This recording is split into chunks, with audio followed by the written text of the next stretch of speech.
Bonsoir à toutes et tous. À la une de cette édition, les démocrates absents du starting bloc de la présidentielle à venir, le duo du principal parti de l'opposition est un des trois dont les dossiers de candidature sont incomplets et déclarés irrecevables par la Sénat.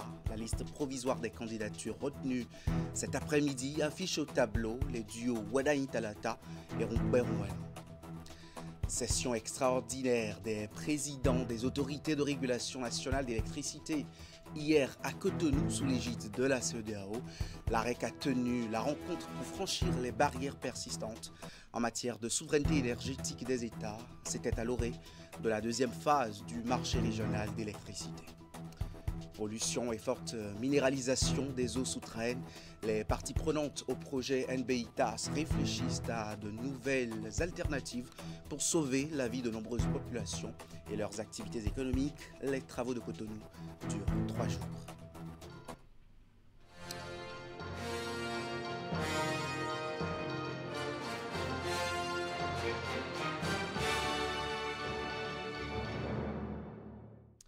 Les duos candidats Romuald Wadaini, Mariam Chabi Talata et Paul Rompé Judicaël Rouanou sont les deux en lice pour les élections présidentielles à ce jour.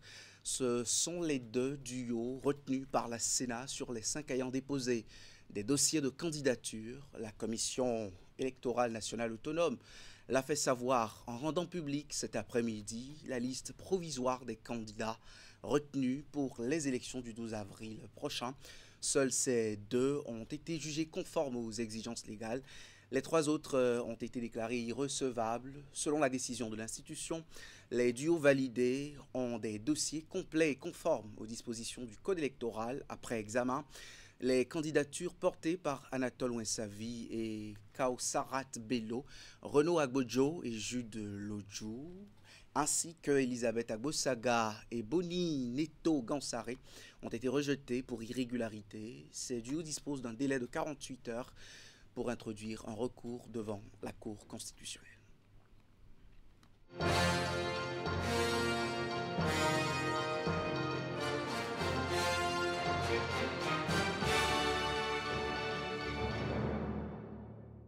En prélude au lancement de la deuxième phase du marché régional d'électricité, les présidents des autorités de régulation nationale d'électricité étaient en session spéciale hier à Cotonou. La rencontre dirigée par le président de l'AREC vise à échanger avec les premiers responsables de régulation de chaque pays pour ensemble identifier les obstacles et les limites au projet commun, ceci dans le but de trouver des solutions pour une intégration énergétique efficace au sein de la CEDEAO. Voici le compte rendu à l'ouverture de Ulrich Kaba.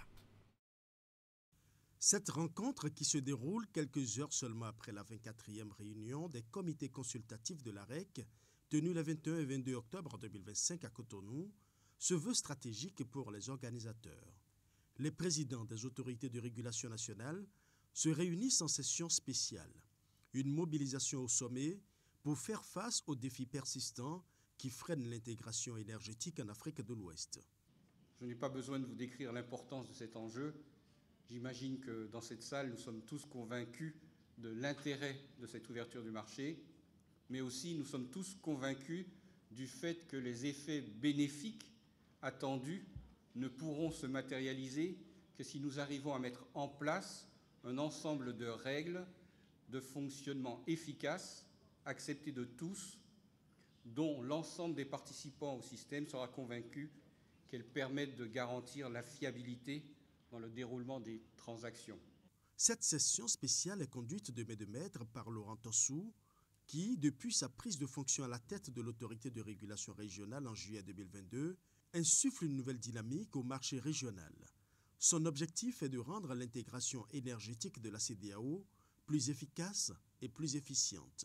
Je voudrais noter également que le manque d'information au niveau des régulateurs nationaux fait que nous avons d'énormes difficultés, notamment des difficultés de transaction, des difficultés de paiement, des difficultés d'efficience de nos sociétés d'électricité. Et c'est à tout cela que nous voudrions vous appeler. Exprimer quelles sont les difficultés que vous avez notées dans votre secteur au niveau national pour nous permettre d'améliorer le contenu de nos tests réglementaires pour plus d'efficacité et d'efficience. Cette session spéciale, dont les travaux se déroulent à huis clos, permettra aux participants de mesurer l'état d'avancement des dispositifs régionaux, mais surtout de mettre le doigt sur les goulots d'étranglement, notamment les tensions géopolitiques qui constituent un obstacle majeur. Le projet NBITAS initie des réflexions sur la pollution et la forte minéralisation des eaux souterraines. Les travaux de 3 jours à Cotonou rassemblent les membres des pays bénéficiaires de cette initiative. Le but de cet atelier est de déterminer de nouvelles approches de solutions pour mieux conserver les eaux souterraines, une ressource qui assure la survie de millions de personnes et surtout vitale dans l'agriculture, l'élevage et d'autres activités économiques. La session s'est ouverte hier pour s'achever demain. Voici la cérémonie d'ouverture. Cette rencontre des membres des pays bénéficiaires du projet NBITAS se focalise sur une question urgente, la pollution et la forte minéralisation des eaux souterraines. Les participants sont appelés à échanger autour des acquis du projet. Les discussions qui se tiendront ici contribueront donc à renforcer la gouvernance concertée du système NBITAS et à préparer les futures étapes de coopération entre nos pays. Améliorer la gestion, la gouvernance, la conservation et la protection des ressources en eau. Ainsi se résument les objectifs principaux du projet NBITAS. Il s'étend à la fois sur le bassin du fleuve Niger et le système aquifère. Près de 50% de la population mondiale s'approvisionne en eau à travers donc ces ressources en eau souterraines et 43% de ces ressources en eau souterraines sont également utilisées spécifiquement pour l'irrigation agricole. Dans notre pays, au Bénin plus particulièrement, 90% des ressources en eau souterraines sont utilisées pour l'approvisionnement en eau potable. Donc c'est dire l'importance de toutes ces ressources en eau souterraine et aujourd'hui la pertinence d'une meilleure protection et d'une meilleure gestion de ces ressources. Depuis le lancement du projet ITAS en 2019, d'importantes avancées ont été réalisées pour améliorer la connaissance de nos aquifères transfrontaliers et pour promouvoir une gestion concertée. Aujourd'hui, l'enjeu est d'aller plus loin, assurer la protection durable de ces ressources pour qu'elles continuent de jouer leur rôle vital au service de la résilience des écosystèmes et du bien-être de nos populations.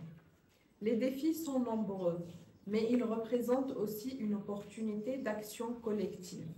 Exécuté par l'Observatoire du Sahara et du Sahel, le projet est financé par le Fonds pour l'environnement mondial à travers les programmes des Nations Unies pour le développement et l'environnement. Le ministre conseiller à l'enseignement technique et à la formation professionnelle était hier au lycée technique Koulibaly de Cotonou. Sa descente s'inscrit dans le cadre d'une tournée nationale et de suivi des réformes engagées dans le système éducatif. L'occasion pour Expédie Ouessou d'annoncer de grands projets imminents au profit des lycéens. Il a entretenu aussi les apprenants sur leurs devoirs pour l'éclosion de l'enseignement technique au Bénin. Les précisions.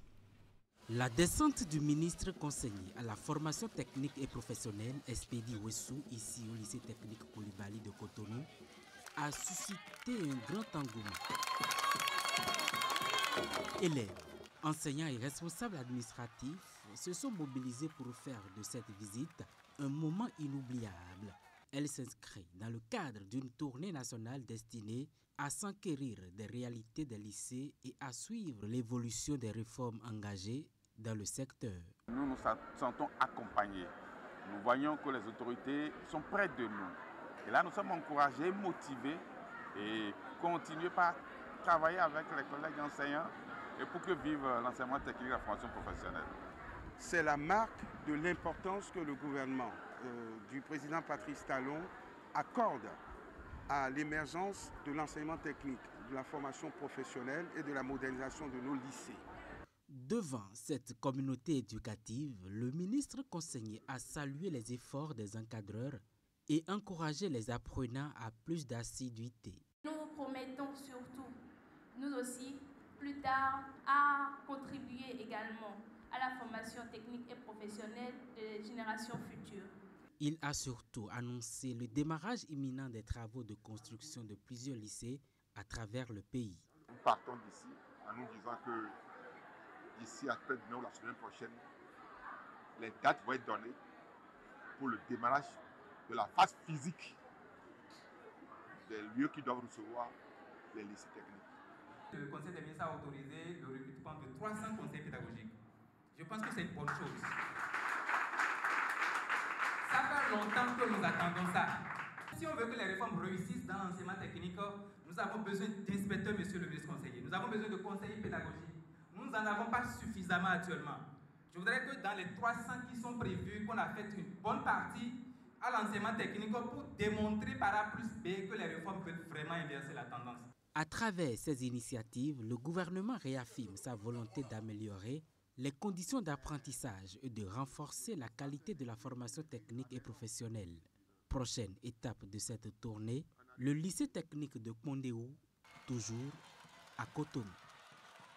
En marge de la Journée mondiale de l'alimentation, célébrée à la date du 16 octobre chaque année, la Fédération agroécologique du Bénin a initié une caravane à Aplaroué, une initiative qui fait suite à une marche pacifique pour l'agroécologie organisée quelques jours plus tôt, toujours dans le département du Koufo. Objectif, mobiliser les populations autour de cette forme d'agriculture. Narcisse le sait, Florando. Les rues d'Aplaroué noires de monde à l'instant d'une après-midi, celle du jeudi 16 octobre 2025.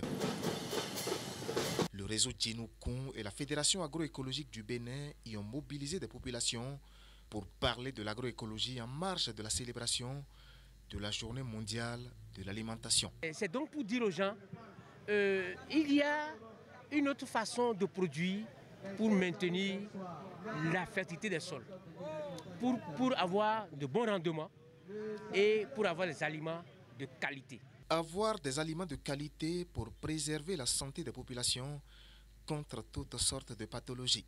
Ce qui, selon le réseau Djinoukon et la FAEB, passe par la disponibilité des semences. Sans semences, il n'y a pas alimentation. Sans semences, il n'y a pas nutrition.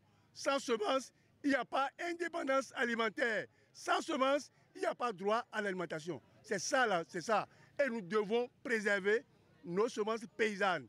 Les semences qui sont de chez nous, où nous pouvons les avoir quand nous voulons, les planter où nous voulons et les manger où nous voulons. Un message véhiculé au cours d'une caravane qui est partie du centre-ville d'Azové pour Aplaroué, le chef-lieu du département du Koufo. Dans les rangs des caravaniers, beaucoup de femmes rurales dont la journée mondiale a été célébrée 24 heures plus tôt. C'est les femmes qui conservent les semences dans nos pays africains. Ce sont elles qui sont les gardiennes de nos semences. Nous devons les célébrer, les encourager, améliorer leurs conditions de vie pour qu'elles continuent toujours de pérenniser nos semences locales avec les connaissances endogènes et les mets qui sont les nôtres. Des mets locaux dont la restauration est annoncée avec la traditionnelle foire semencière agroécologique de Djinoukon et de la FAEB. Une foire régionale dont l'agenda prévoit surtout la valorisation des semences. Les semences qui vont venir de Mali vont être échangées avec les semences du Bénin, avec les semences du Niger, du Sénégal. Donc il y aura un brassage d'échange de semences dans le but toujours de valoriser les semences. La croisade est ainsi lancée contre l'importation des semences. Croisade autour de laquelle Djinoukon et la FAEB revendiquent ce que leurs responsables appellent la souveraineté alimentaire. On reste avec ces deux organisations, le réseau Djinoukon et la Fédération agroécologique du Bénin, qui ont organisé la 8e édition, comme l'a annoncé Narcisse Alossé dans son reportage, de la foire semencière agroécologique et de restauration des mets locaux en voie de disparition. Un événement placé sous le thème pour une souveraineté alimentaire avérée, promouvoir l'agroécologie. On va faire le point de la cérémonie d'ouverture. La grande place de l'indépendance d'Aplaroué dans la matinée de ce vendredi 17 octobre 2025. Des stands garnis de semences endogènes et de mets locaux y sont installés dans le cadre de la 8e édition de la foire semencière agroécologique et de restauration des mets locaux en voie de disparition au Bénin. Parce que nos écosystèmes se portent mal, notre biodiversité est dégradée, notre santé est en danger. Pourquoi? Parce que nous sommes devenus des utilisateurs à vie d'intrants chimiques de synthèse et autres pratiques qui ne sont pas bien pour la santé, pour les écosystèmes et pour l'environnement. Et nous, à la FAEM, dans nos réflexions, nous sommes arrivés à nous convaincre que c'est à travers les foires semencières agroécologiques que nous pouvons essayer d'inverser cette tendance de dégradation continue. Un engagement qui a inspiré aux organisateurs un thème très évocateur pour une souveraineté alimentaire avérée, promouvoir l'agroécologie. Nous voulons une agriculture respectueuse de l'environnement, de la santé humaine et de la diversification de nos semences et du respect des connaissances endogènes de nos paysans et de nos populations. Et les fruits de ces connaissances endogènes sont exposés sur une 60aine de stands installés pour recevoir le public pendant 3 jours. Toutes les semences que vous allez voir dans les stands sont des semences de chez nous. C'est des semences ancestrales qui ont été conservées pendant des millénaires, mais que nous avons aujourd'hui.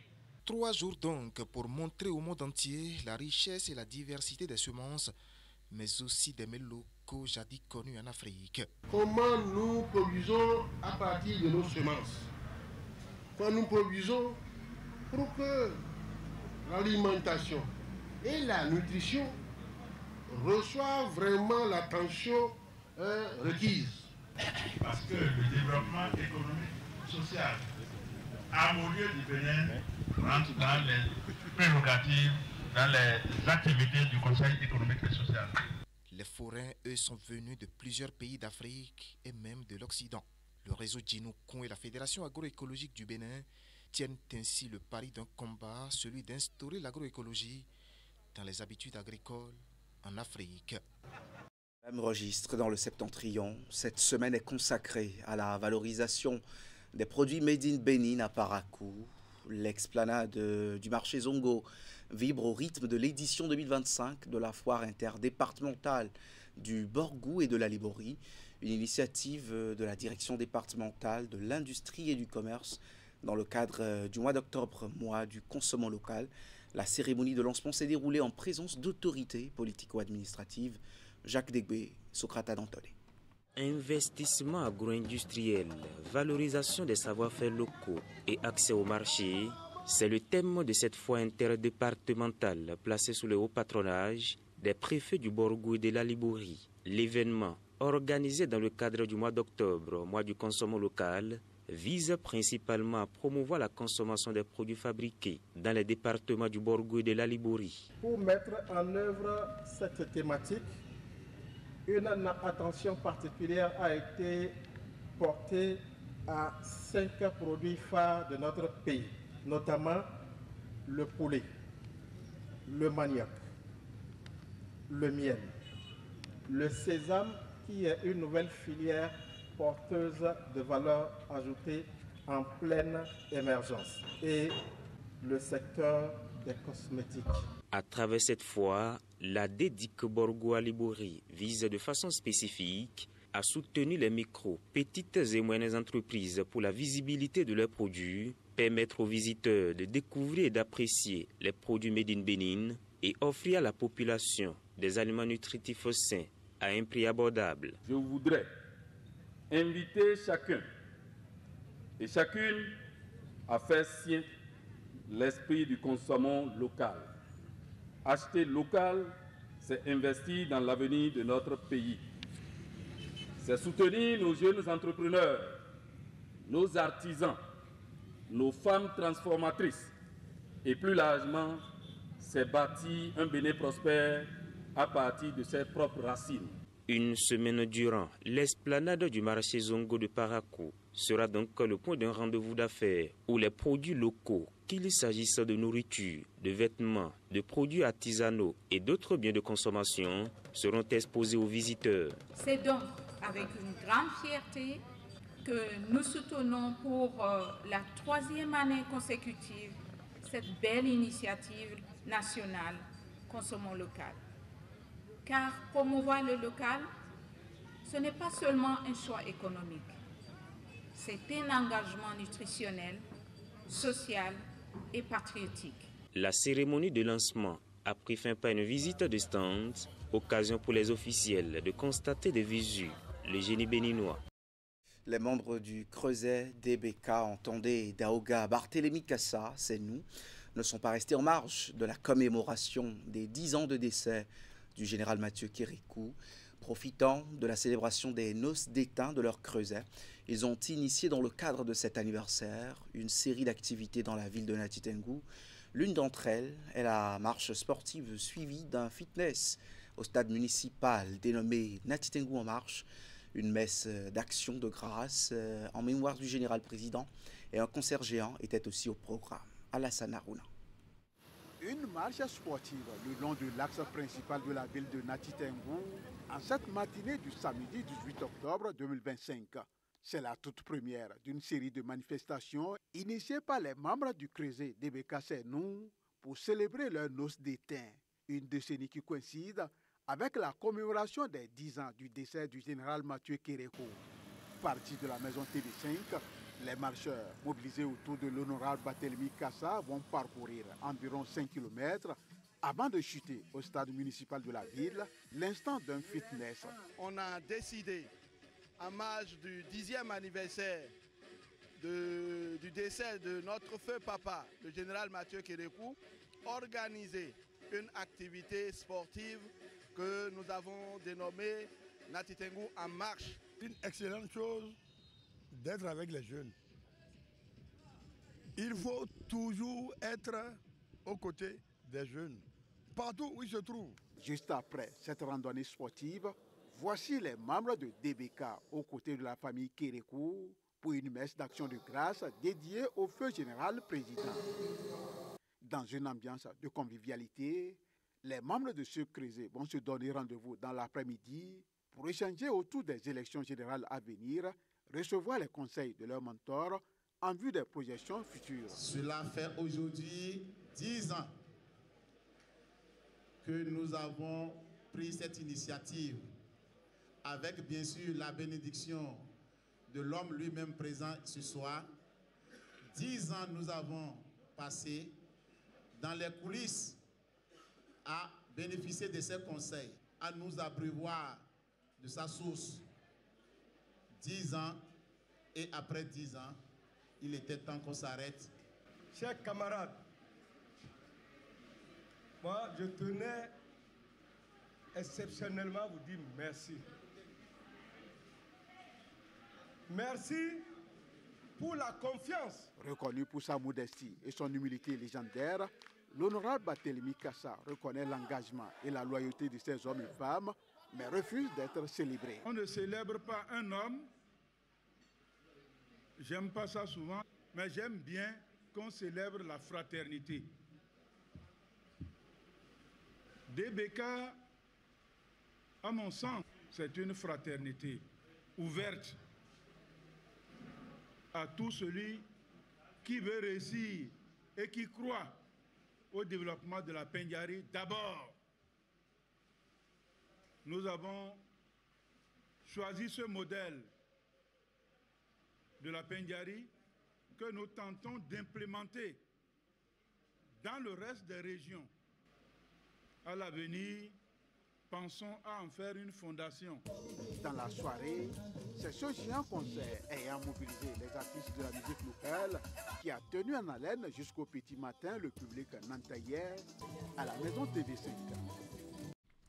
En sport, on finit maintenant. Les Amazones du Bénin affrontent demain leurs homologues du Nigeria, championne d'Afrique en titre. Un match comptant pour la manche aller du second tour des éliminatoires de la Coupe d'Afrique des Nations féminines 2026. La rencontre va se dérouler au stade Kégué de Lomé à partir de 15h. Que faut-il attendre des deux équipes ce vendredi? Les représentants étaient en conférence de presse cet après-midi même. Voici les précisions. À quelques heures du coup d'envoi de la manche aller de la double confrontation entre le Bénin et le Nigeria, les Amazones du Bénin procèdent à la dernière répétition. En début d'après-midi ce jeudi, Noélie Abamo et ses coéquipières ont pris leur repère sur les installations du stade de Kégué de Lomé sous la houlette du duo technique Abdoulaye Ouzérou Adikatouada. Dans la tanière des Amazones du Bénin, l'état d'esprit est collectif, l'heure est à la sérénité. On sait que c'est une très grande équipe, c'est l'une des meilleures, voire la meilleure équipe du continent. Mais comme j'ai dit tout à l'heure, nous nous respectons, nous sommes aussi le Bénin et nous n'avons pas peur, nous nous préparons maintenant depuis des semaines. Cet été, le coach a organisé des matchs amicaux pour que nous puissions nous préparer. Les Amazones sans pression, mais l'ambition, elle est là. Tenter de faire rêver le peuple béninois face aux reines d'Afrique. La sélection dames du Bénin s'apprête à retrouver celle du Nigeria après la dernière confrontation qui remonte à 2018. Il s'agira de l'acte 1 de la double confrontation comptant pour le second tour des éliminatoires de la CAN féminine Maroc 2026. J'aime presser haut, j'aime avoir le ballon, j'aime dominer, j'aime m'installer dans la moitié adverse. Mais je ne suis pas fou, je sais que demain ça va pas être le cas. Je suis pas fou, donc ça va être un autre match. Il faut s'adapter. Face à la sélection dames du Bénin, les Super Falcons du Nigeria vont disputer leur tout premier match après leur sac continental au Maroc. Une rencontre qu'elles entendent aborder avec respect de l'adversaire. We respect them a lot, you know. They are not a pushover team. They are playing these qualifiers because they are very good. We defending the trophy starts now. It starts today. You know, by going to the game tomorrow, going so hard and making sure we get the victory. Thank you. C'est ici sur les installations du stade de Kégué dans la capitale togolaise que va se dérouler cette confrontation, comptant pour la manche aller entre Amazon du Bénin et Super Falcon du Nigeria. Dossier parrainage au parti Les Démocrates. La Cour constitutionnelle se serait déclarée incompétente. Vous restez câblés sur nos canaux digitaux pour avoir les nouvelles de cette actualité. Restez aussi câblés sur les ondes puisqu'à 20h, il y a le rendez-vous de l'info continue avec Wahab Alikwara et ses invités.